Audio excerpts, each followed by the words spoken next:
I'm recording, but don't look at the camera, look at me. Boom. So, hi. Hi, Introduce yourself. my name is Chris Joseph, and I am the lead sound guy here at UTD TV. Cool. So, what is a sound guy?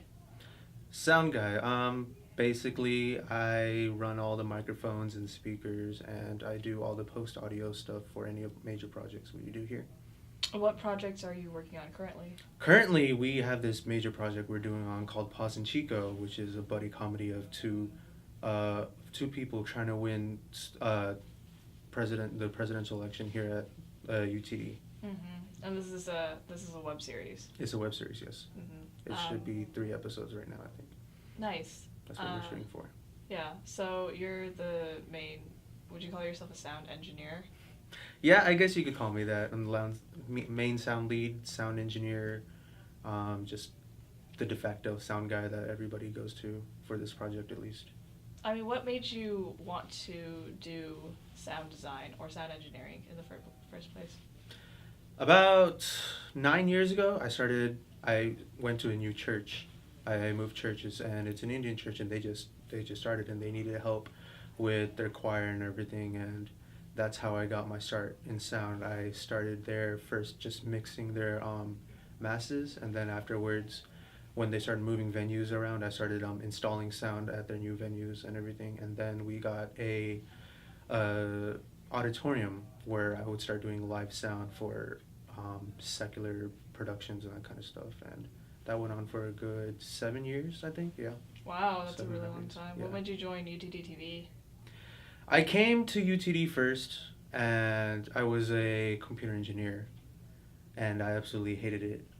But for family reasons, I had to stay in it for a year and a half. But once I convinced my family to let me change, I changed into ATech. And once I changed into ATech, I thought to myself, well, I need to build up my portfolio. So I came here.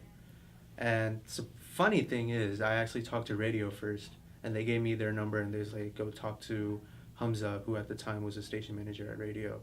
But I lost his number, and Linda, the station manager for TV, found me, and she's like, come join us. And she basically stole me out of their grasp. Nice. Yeah. So going back to Paz and Chico, I know that we work together on Paz and Chico, but you work on set, which is a lot different for doing sound than like a newscast. So. Oh yeah, definitely. For a newscast, it's a very controlled environment we work in. I don't want to say soundproof studio because the quality here isn't that great, but we work in a sound insulated studio, and we can control almost everything about the sound, about how the video works, the light works, and when we do news here, I help out with the video, I help out with the lights, and I help out mainly with the sound, and it's a lot different from a live setting like Paz and Chico where anything and everything can go wrong, and something will always go wrong no matter what. You have to be prepared for that. So Murphy's Law. yeah, exactly. But do you like working in that kind of environment? Yeah, the main reason why I like the sound aspect is because I like to fight against the time to get a clean sound. I mainly like the live setup more than I do like the post-production setup, but they both are fun. I like controlling it, I like manipulating people's emotions during when they're watching a movie or when they're in a live show and all of that, and I guess I like the power, so. You sound like you should take the director's job. No, that's way too much stress for me, I think. And okay, so we know the director, and I know that you're interviewing him for your project, and you Yes. helped me do the sound for this project. How would you say, what is it like to work with like the director and the directing team, and also the just every component of the production set that isn't the sound team? Okay, so for the people that I work directly with on the sound team is Stanley and his directing team. Then there's Jonathan Chang and his camera team. Then there's Charles. I forgot his last name. He has a lighting team, and then there's us and my sound team. And I mostly closely work with Jonathan just to make sure that we're not in shot in anything. Stanley just usually lets me just do whatever I want because he's pretty confident that I know what I'm doing. I hope. Yeah, he's sitting over there. I can't really base this on previous experience because I've never done a project on this scale. For the most part, though, working with Stanley is pretty awesome. He's very easygoing when it comes to whatever I'm doing most of the time. Even if I make a mistake, I can probably just fix that in post.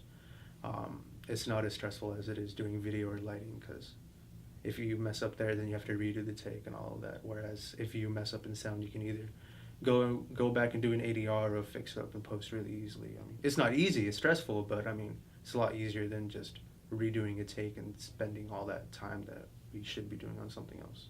Yeah. And we'll just fix it in post is like the worst phrase ever. But I dread to hear that, but I also hate the fact that we have to redo takes even more, so. So you came to UTD and I think you said you transferred to ATech? I was a computer engineer first, yes. Okay. For a year and a half, and that was mainly because of my dad. He was like, okay, you're going to be an engineer and you're going to make a lot of money, and then I'm going to retire off of your funds. And I'm like, yeah, I hate engineering. I mean, I don't hate engineering, I just hate the program that we have here. It wasn't for me. Mm-hmm. And so it took a year and a half convincing of my dad, few failed courses and all of that, just to push him towards making me, or letting me move to ATech, which has been probably the best decision in the past 5 to 6 years that I've made. Yeah. So you would say you're happy with? Oh yes, I'm very happy, yeah. The only thing I don't like about the ATech program here is that we don't have a legit sound program. Like, they have a legit animation program, like 2D character design program, narrating program, but there's only like 3 or 4 classes that you can take for the sound program, and it's not enough to fill up a whole degree, and that's kind of annoying. Yeah, that does suck. Yeah. All right, well, I'm out of questions, so Okay. thank you for this Yeah, interview. no problem. Do you want to say, like, join UTD TV? Yeah, please come join UTD TV. We always need people. We have enough sound people, though, but we need Why editors. are you looking at the camera? Don't I'm look at the camera. talking to the people directly now, right? Okay. Would you suggest people join UTD TV? Yes, actually, I would. We do need people. Yeah, we always need people. So, yeah. Don't look at the camera. Okay. Thanks. Thank you, Chris.